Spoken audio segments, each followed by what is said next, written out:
ഋഷിയും അൻസിബയും ഇരുന്ന് സംസാരിക്കാണ്. അവർ പല കാര്യങ്ങളെക്കുറിച്ച് സംസാരിക്കുന്നുണ്ട്.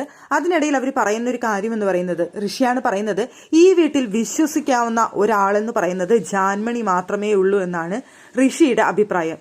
എന്തായാലും വീട്ടിലുള്ള മറ്റുള്ളവരെ ആരെയും വിശ്വസിക്കാനായിട്ട് കൊള്ളില്ല എന്നുള്ളൊരു തോന്നലാണ് എന്തായാലും ഋഷിയുടെ മനസ്സിലേക്ക് വന്നിരിക്കുന്നത്.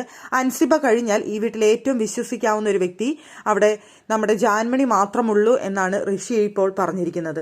എന്തായാലും ഋഷിയുടെ ചിന്ത മാത്രമാണത്, പ്രേക്ഷകർക്ക് അങ്ങനെ തോന്നലില്ല, അത് വേറെ കാര്യം. പിന്നെ ഋഷിയും അൻസിബ അവിടെ ഇരുന്ന് ജിൻഡോനെ കുറിച്ച് പറയുന്നുണ്ട്. ജിൻഡോനെ കാണുമ്പോൾ പാവം തോന്നുന്നു, സിമ്പതി തോന്നുന്നു, ജിൻഡോ നല്ല ഗെയിമറാണ് എന്നൊക്കെ അവരിന്ന് അവിടെ ഇരുന്ന് സംസാരിക്കുന്നുണ്ട്.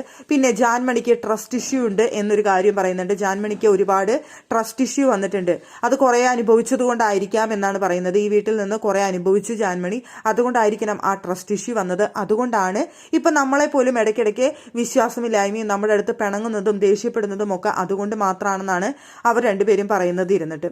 എന്തായാലും ജാൻമണിക്ക് ഇപ്പോൾ ട്രസ്റ്റ് ഇഷ്യൂ വരാൻ മാത്രം ജാൻമണിയുടെ പുറകിൽ നിന്ന് ആരും അവിടെ കുത്തിയതായിട്ടൊന്നും നമ്മൾ കണ്ടിട്ടില്ല. പിന്നെ ജാൻമണിയുടെ ഈഗോ ആണ് നമുക്ക് അവിടെ കാണാനായിട്ട് സാധിച്ചിട്ടുള്ളത്. ഞാൻ വലുതാണ്, ഞാൻ ഇന്ന ആളാണെന്നുള്ള ഒരു ഭാവമാണ് നമുക്ക് അവിടെ കാണാൻ സാധിച്ചിട്ടുള്ളത്. എന്തായാലും അൻസിബയുടെയും ഋഷിയുടെയും അവിടുത്തെ കണക്കുകൂട്ടലുകൾ അല്ലെങ്കിൽ വിലയിരുത്തലുകൾ മുമ്പൊക്കെ പലപ്പോഴും ശരിയായിട്ട് തോന്നിയിട്ടുണ്ട്. പക്ഷെ ഇപ്പോഴത്തെ അവരുടെ വിലയിരുത്തലുകളെല്ലാം തന്നെ ശരിയാണെന്ന് എനിക്ക് തോന്നുന്നില്ല.